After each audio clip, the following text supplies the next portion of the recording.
And talking about joy, it's my joy to be invited here to begin for us this new season. It's the Christmas season.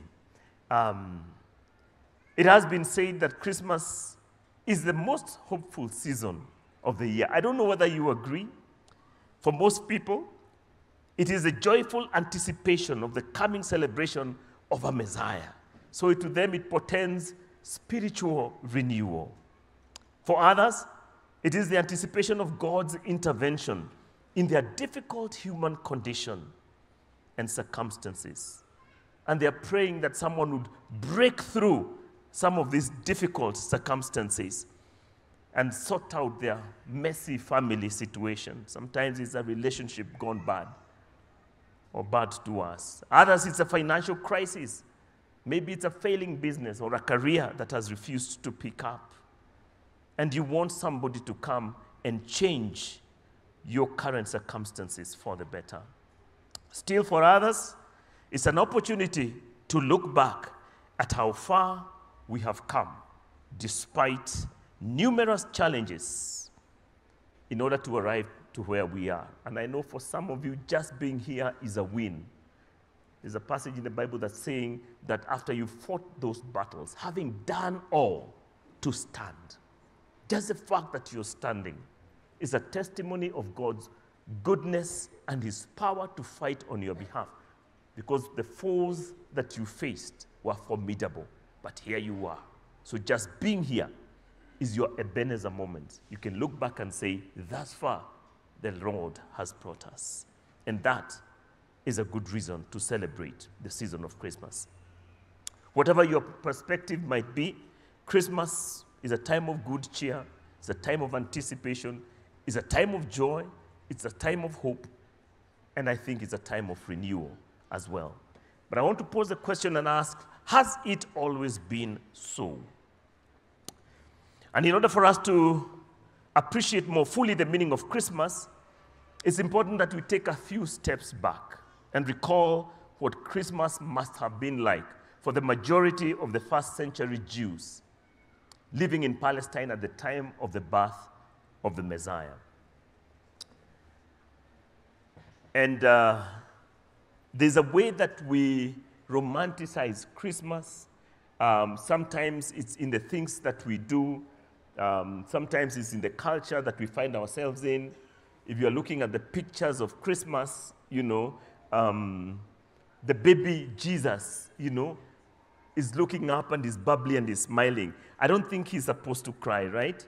He's a baby, but I don't think he's supposed to cry. And Mother Mary, you know, doesn't look like a woman who has been in the travail of labor. She looks beautiful and calm and, you know, with a nice pose. And maybe you can even see her heart is glad. Joseph is watching by in awe. The goats and the donkeys are quite well behaved around Jesus, you know. Hakuna ku bray and you know, issuing statements of ovyo. Everything looks too calm, too clinical, too sanitized. But is that really what Christmas is or was? How was the picture? And allow me to take you down that road. A little bit of a history lesson. So hang in there a bit. It's not your typical sermon, but I want us to appreciate the historical facts around the issue of Israel at the time of the birth of the Messiah. I want to consider this introduction because it's an introduction I'm doing to the Christmas series under the title, Hosanna, a Hope Deferred. Hosanna, a Hope Deferred. And at this time, because it's Christmas and I'm feeling generous, I'd like to ask somebody to tell me, and not a pastor, and not anybody in seminary, what does Hosanna mean? What's the meaning of Hosanna? We sing it all the time, you know? Hosanna in the highest. Blessed is he who comes in the name of the Lord. Hosanna in the highest. Okay, and I want to look at the middle grounds there. I see some hands right there. Okay, let me be generous. I'm going to give you 1,000 bob if you can tell me what 1,000, like catch money. Catch money. Hey, hey. I think there are a few Kikuyus here. There's somebody whose hand shot up at the mention of 1,000, not at the mention of Hosanna. Okay. Jasmine, utafanya counseling hapo kidogo. There's been no leakage. Okay? No, but No Google. I want to try. Yeah. All right, go ahead and try. So I think it means highest praise.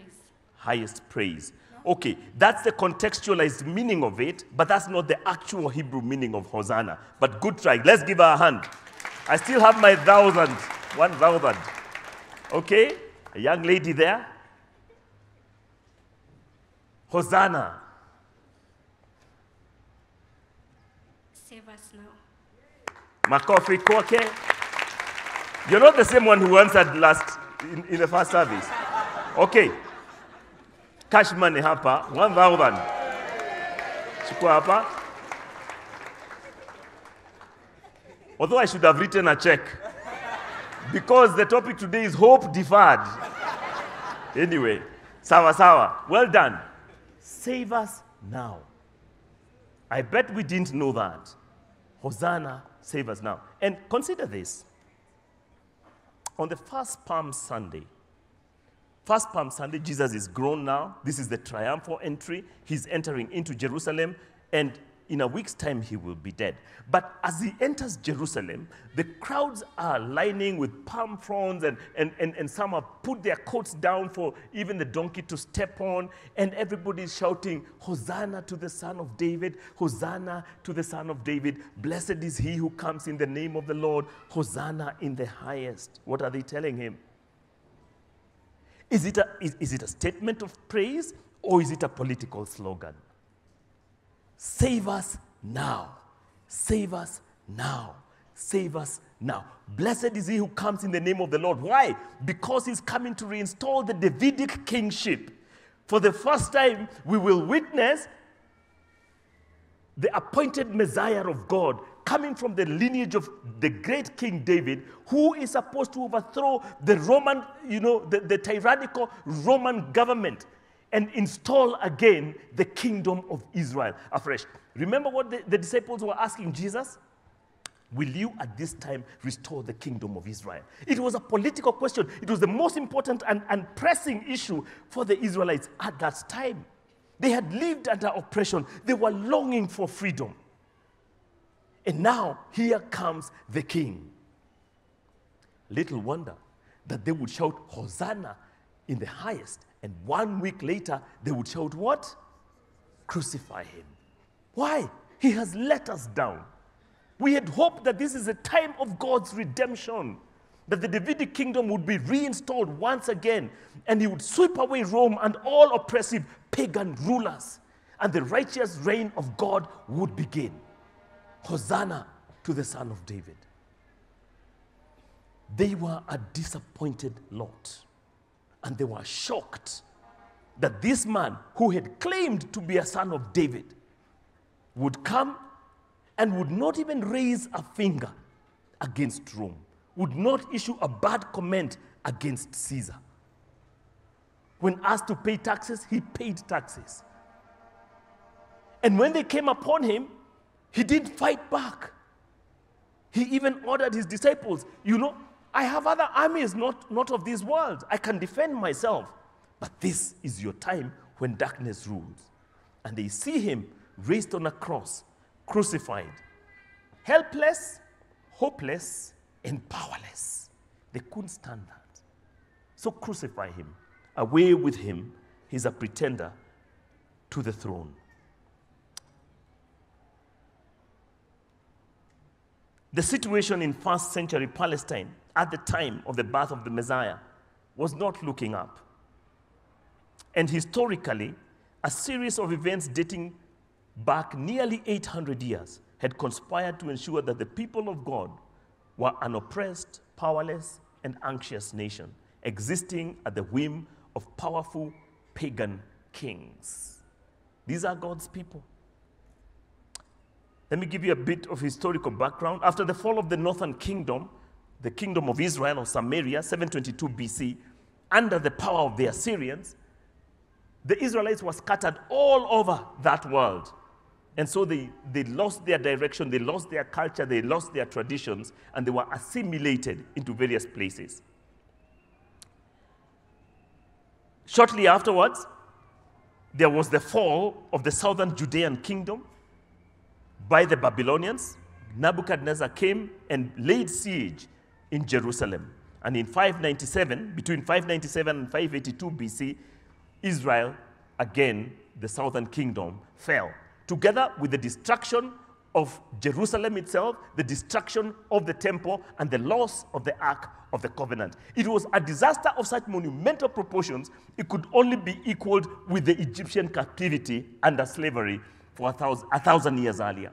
That's how disastrous this was when the people of God went into exile. And of course, we know that's when people like Daniel, Shadrach, Meshach, Abednego, and others from the nobility were deported and went to serve Nebuchadnezzar in his court in Babylon. And they lived out their life in exile because 70 years had been decreed for the exile of the people of God. In fact, after this, Israel would exist for hundreds of years under the rule and the control of these kingdoms, under the mercy of foreign kingdoms, until and including the time of Jesus' birth. Independence for them would remain a national ideal, a patriotic aspiration that was always out of reach, a hope deferred. One kingdom would fall, but another would rise. But Israel would still remain a colonial outpost, a nation to be ruled. But just like the Babylonians had defeated the Assyrians, the Babylonians themselves, that empire gave way to the Persians. The Persians took over under Cyrus and Darius and the others, the Medo-Persia kingdom. But Israel was still under their rule.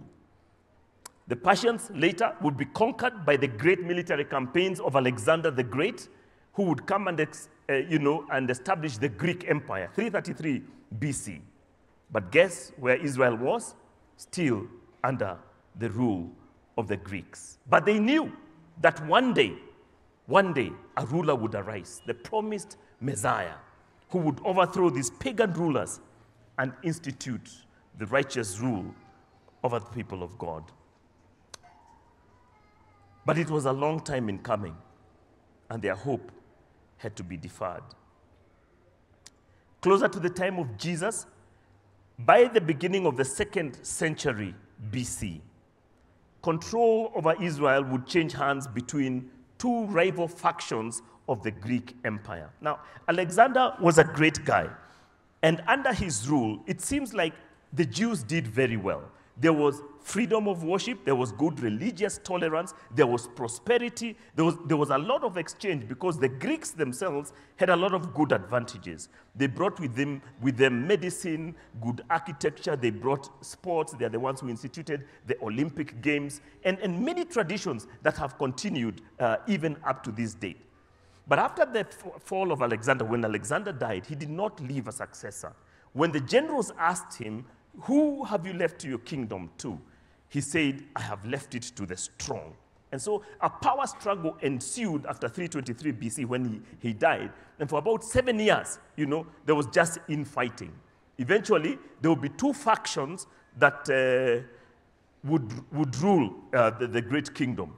One of them would be known as the Ptolemaic dynasty under General Ptolemy, who was a cousin of Alexander, and who took the Eastern Kingdom, ruling from Alexandria. The other one was General Seleucus, who instituted the Seleucid Empire. He would rule somewhere from the west on the Syrian side.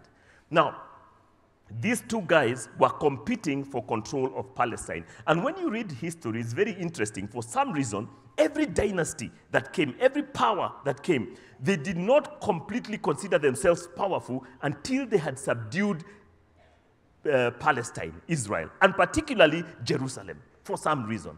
So Israel was being jostled between these two, the Ptolemies on one side and the Seleucids on the other.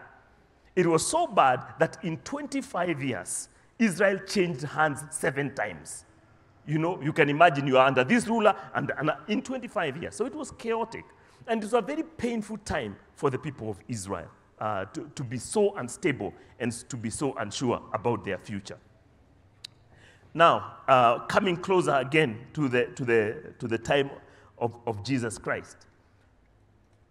one of these guys who finally won the control of Israel, the Seleucids from Syria, what they did, because they were pagan kings, one of them, a general by the name of Antiochus Epiphanes, ordered that the statue of the god Zeus, who the Romans called Jupiter, be erected in the temple of God. And now, for the Israelites, now this you have pushed it too far. There was such a violent revolt, and it was led by priests called the Hasmonean priests, or some of you know them as the Maccabees. It's known as the revolt of the Maccabees. And so these priests led a very violent revolt. They pushed out the Greeks. So for some 100 and something years, there was some freedom where now the priests would rule both as priests and as kings at the same time. Unfortunately, it was not a very stable rule also, because there was a lot of infighting between them. In fact, the way this dynasty came to an end, the Hasmonean dynasty, is because two brothers, Hasmonean brothers, who are priests, claimed the crown of kingship over Israel at the same time. There was such a violent quarrel that the two now new powers, Greece now has diminished in terms of its power. There are two kingdoms rising, the Parthians, who are ruling from Syria, and the Romans from the west. So these were to be the two new powers. They came to resolve this crisis in Israel. Who is to be king between the two Hasmonean brothers. The Romans prevailed, and they subdued the Parthians. They chased away the Parthians, and then they took one of the brothers, the Hasmonean brothers, and installed him as their puppet king. And that's how Rome began to rule Israel. So the control of Israel passed from the Hasmoneans now to the Romans, 63 BC.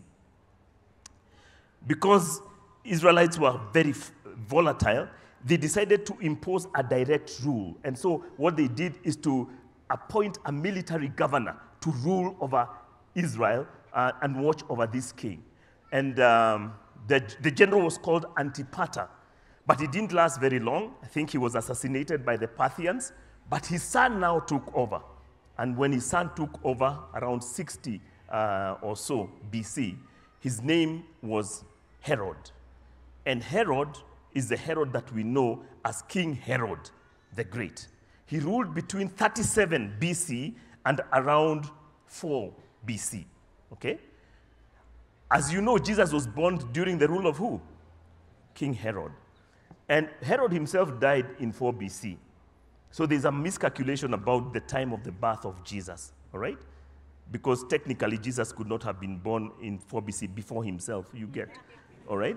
But anyway, Herod died in 4 BC, and so if we make the corrective adjustment, at one time, Herod, who was a very paranoid king, had decided to kill all the children that were 2 years and below, because he had been told by the wise men that where is the one who has been born king of the Jews? At the mention of king of the Jews, he knew he was the king of the Jews. How can there be another king? So according to his calculations of when the star appeared, he reckoned this child should be around 2 years old. So technically, Jesus then must have been born around 6 BC, all right? So that by the time Herod is dying in 4 BC, then he's about 2 years old. That's just a corrective in terms of history. Herod was a cruel king. He was very brutal. He was very paranoid. He was so fearful that he killed most of his male heirs within his family so that they could not take over from him, including his 2 sons from his favorite wife, so that when they grow up, they don't get this idea that we are going to be king. That's the kind of person that he was, all right? And he was cruel to the extreme. And I was considering this because when the Bible begins from the book of Luke, it says, in the days of King Herod the Great, that's when actually Jesus is going to be born. And one of the things that puzzles you about God is that if you were to choose a time when your only son, whom you love, were to be born, and you had the freedom of choice of place, circumstances, or even who is ruling, would you choose a time like that? Would you choose a king like this? That Jesus will actually be born under the rule of this cruel, really crazy king. And quite a number of times, God will have to intervene to do maneuvers in order to save the life of Jesus, because this guy is really after him. We don't always understand what God is doing. But the truth about it is that when Christ was born, the announcement was that for to us, a child is born. He was born to us. Or a Savior has been born to us in the city of David. God was not going to sanitize the circumstances of Jesus' birth. And if he was to be a true Savior, he was to come to a people who need saving. Those people are sinful. Those people are murderers, some of them. So those people are brutal. Many of them are cruel. Half the time they are fighting, they are quarreling, they cannot agree. The first Christmas was a messy situation. It was not clinical. It was not beautiful. It was politically tumultuous. King Herod had been brought up with Caesar Augustus back in Rome. And so he had been favored. And he was determined to serve Rome. So he wanted to turn Israel into a Greco-Roman state. He saw Jerusalem as the Athens of the East. So everything about it was going to be something that would reflect Rome and please Caesar. That way he could continue his reign. Rome was committed to two things, and if you read history, many of us know about something we call the Pax Romana. The Pax Romana is the Roman peace. And normally in history, when we're quoting the Pax Romana, we say the Pax Romana was one of the reasons that the gospel spread very rapidly, because it was a huge empire and there was peace. Now, peace from their point of view is that you had to quash any rebellion or any dissent of any kind, okay? So there was no toleration of the expression of religion, expression of freedom of speech, and so on. There was nothing like that. It's just like if there's an uprising within your state, you do whatever it takes to repress it and make sure that hakuna noise. If people need to die, let them die, but let there be no noise. So that was the Pax Romana. The second thing that they believed in was in the Tax Romana. I believe you are familiar with that part of the Tax Romana. The Tax Romana is what financed the empire. And it was a huge empire. So how do you take care of the armies? Some outposts were literally more than 1,000 miles away, but they were maintaining control over there. You know about the Roman roads and how well networked Rome was. To date, those roads still exist. Grand building projects that existed, the theaters, the gladiator games, lots of entertainment and so on. So because Herod was that kind of a king, he embarked in very huge building projects. In fact, part of where he gets the word the Great is the monumental nature of his building projects. One of the places that he reclaimed was a seaport known as Caesarea Maritima. And Caesarea obviously is named after Caesar because he had to show his loyalty. If you go to that place, which is a ruin, of course, now in Caesarea, you actually are able to witness a reclaimed seaport. He would reclaim the sea. At its height, it could dock up to 300 ships. In fact, when that was heard, a lot of historians disputed and said nobody in the ancient world, there's no port that could dock 300 ships. Now they are doing the archaeological excavations, and they are seeing how far he had reclaimed the sea, because some of those pillars and structures are now underwater. But they could see the extent to which he had reclaimed. It is true it could dock up to 300 ships. He had other monuments that he would create. His own mausoleum was called the Herodium. It's magnificent. Again, you can still see the marble and very expensive stones that were used there. So in order to finance this project, he needed to conscript slave labor, a lot of slave labor, and a lot of people died in his project. The other thing that he needed is huge financial resources through punitive tax systems that he had instituted to ensure that the money kept flowing in for these grand building projects. So that was Herod. And at the time that Jesus is born, this is the prevailing political, cultural, and economic circumstances. People are very poor because they are being overtaxed. Thank you. I see those hands. And they're very repressed. He was a very unpopular leader. They hated him. But there's nothing they could do about it because he was also very, very heavy-handed. Any opposition would be met with instant, maybe persecution, thrown into jail, or even killed. I think I'm describing this so that we don't idealize what Christmas was like for first century Jewish believers. Or that we are not, on the other hand, tempted to think that God doesn't understand the circumstances that we are in. Whether at a national level, in terms of, just the growing discontent of the circumstances that we see around us, some of the, wastage in public resources, and the fact that we ourselves have less and less and less. When you're talking about a hope deferred, I think even here, we have had to defer many things. I'm sure you received some invitations from the leadership, especially for our volunteers. We normally hold our volunteers dinner every year without fail. But this year, we invited you and then we canceled it.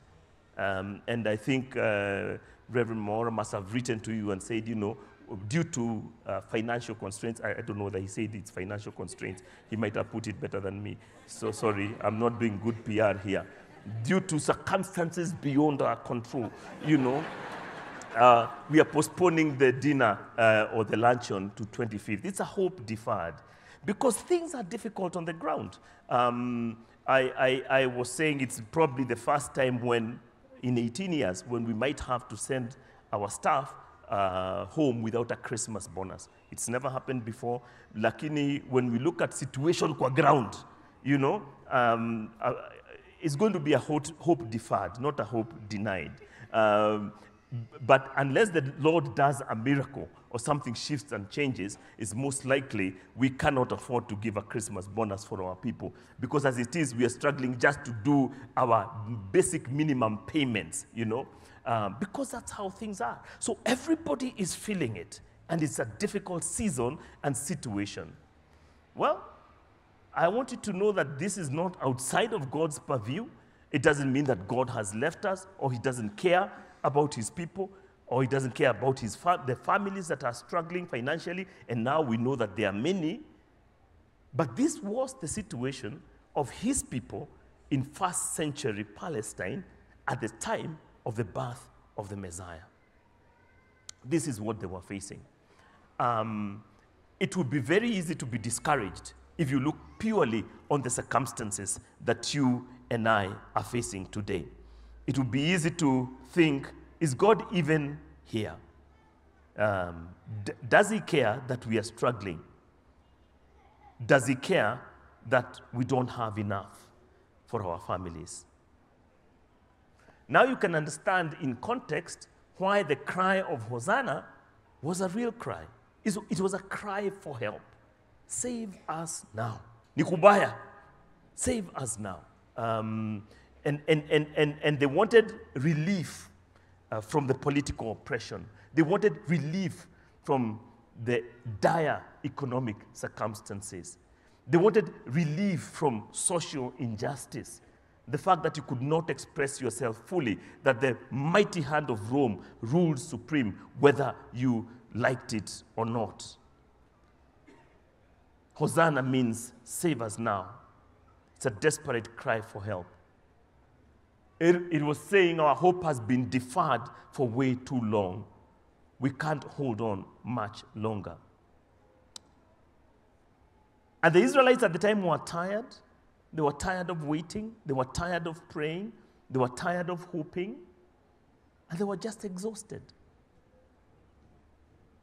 And I was wondering, maybe it describes you today. Are you tired? Tired of waiting?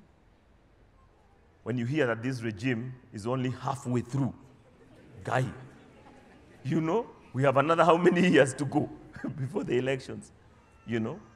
Are you tired? Maybe some of us have been waiting on God to hold a child. Maybe you've been waiting on God to hold a job, for the business to pick up. for that reconciliation with your estranged spouse to happen. And it's easy to give up and wonder, God, are you even here?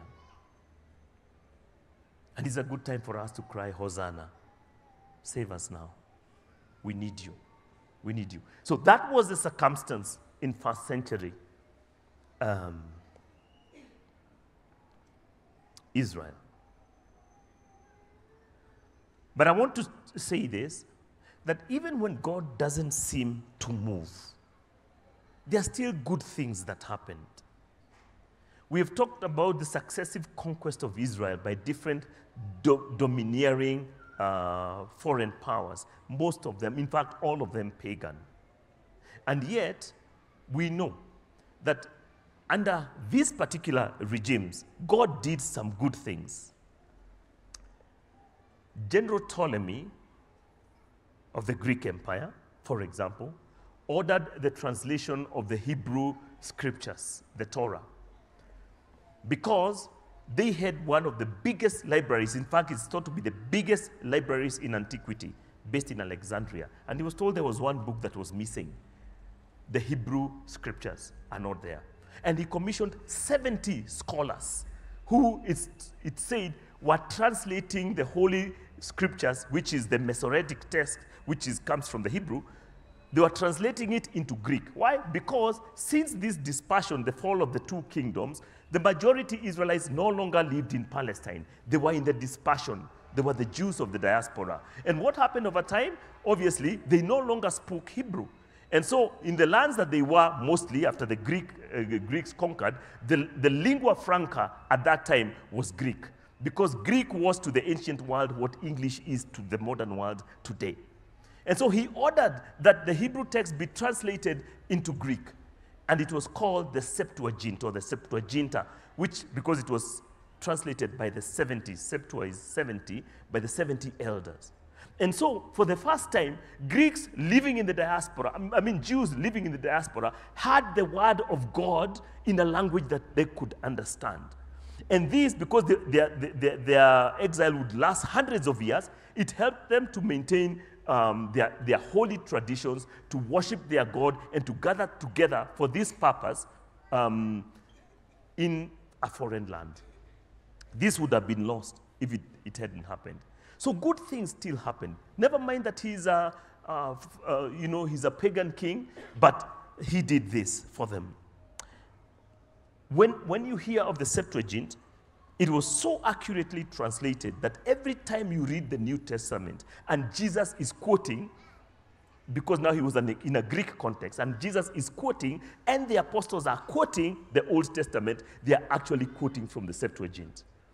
By the time of Jesus, again, of course, Greek is the lingua franca. Most of the New Testament is written in Greek, and so the quotations also come from the Septuagint. So something good happened even in those days. It's very easy to think that because we are living in an oppressive regime, that God is far from us, nothing good can happen. But that is not true. God never forgets his people. He never leaves his people, even in the times that it looks hopeless and it looks like he's not here with us. The Greeks then, having brought a common language and a common culture, unified, in a sense, that ancient world. And it would be very easy for people now to transmit the gospel, to do evangelism, to do teachings, even across different cultures. It is because of the Greek language that the gospel could cross cultural boundaries, religious boundaries, geographical boundaries, and national boundaries. Because under Alexander, the Greeks had unified the ancient world. The roads were equally good, which was carried on by the Romans, and it was easy to transmit this from place to place. This is where we find ourselves in the beginning of the book of Luke, where he says, many have undertaken to draw up an account of the things that have been fulfilled among us, just as they were handed down to us by those who, from the first, were eyewitnesses and servants of the word. Therefore, since I myself have carefully investigated everything from the beginning, it seems good also to me to write an orderly account for you, most excellent Theophilus, so that you may know the certainty of the things you have been taught. Again, Now, Luke, writing as a medical doctor, is very detailed in the things that he's going to say, most likely having learned his medicine because of the culture that was transmitted by the Greeks, and now able to diagnose the happenings through investigative scientific method. In the time of Herod, king of Judea, there was a priest named Zechariah. So this is the Herod that we're reading about. In the time of Herod, king of Judea, Jesus is just getting up ready to be birthed, and now we are introduced to King Herod. Now we know who he was and where he came from. The son of Antipater, a brutal, ruthless king that would reign supreme in Israel, because God purposed that his son would be born during the reign of an oppressive king, when the economy was not doing very well, when his own son could not even secure an inn and would have to be born in a manger, and in most likely a very poor family. But God had come for us, and he was born into our condition, not avoiding it, not sanitizing it, but saying, yes, this is the mess that I have come to clean. There are many who are brokenhearted. There are many who are disillusioned. There are many who are powerless. There are many who are hopeless. And Christ was born without power and without authority. And he subjected himself to human authority with all its cruelty, with all its unfairness, and with all its injustice, so that he could redeem your situation and my situation and translate it into something of beauty. Listen, as we close, because I was doing an introduction. The assessment of the situation of first century Palestine when Jesus was getting ready to be born sounds something like this. And I want to read for us from the book of Isaiah. It's a messianic text in chapter 9. It says this in chapter 9. Nevertheless, there will be no more gloom for those who are in distress.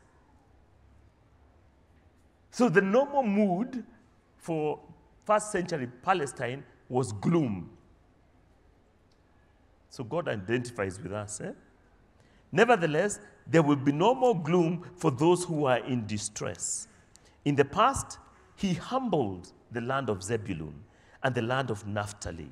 But in the future, he will honor Galilee of the Gentiles by the way of the sea, along the Jordan. Listen to the description of the people. The people walking in darkness have seen a great light.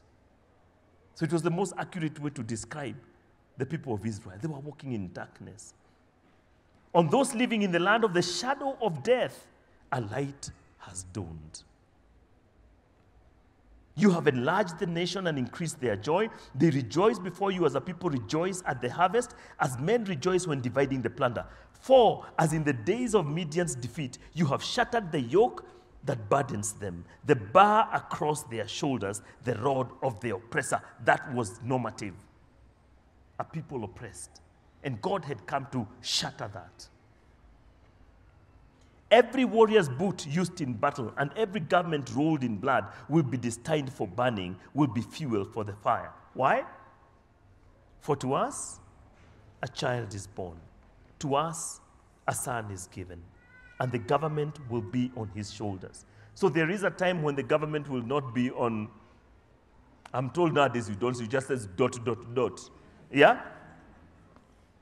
There's a time that the government will not be on cruel human shoulders. Kings who don't care for their people, rulers who oppress them ruthlessly. The government will be on his shoulders, and he will be called Wonderful Counselor. Do you know who needs a counselor? Who needs a counselor?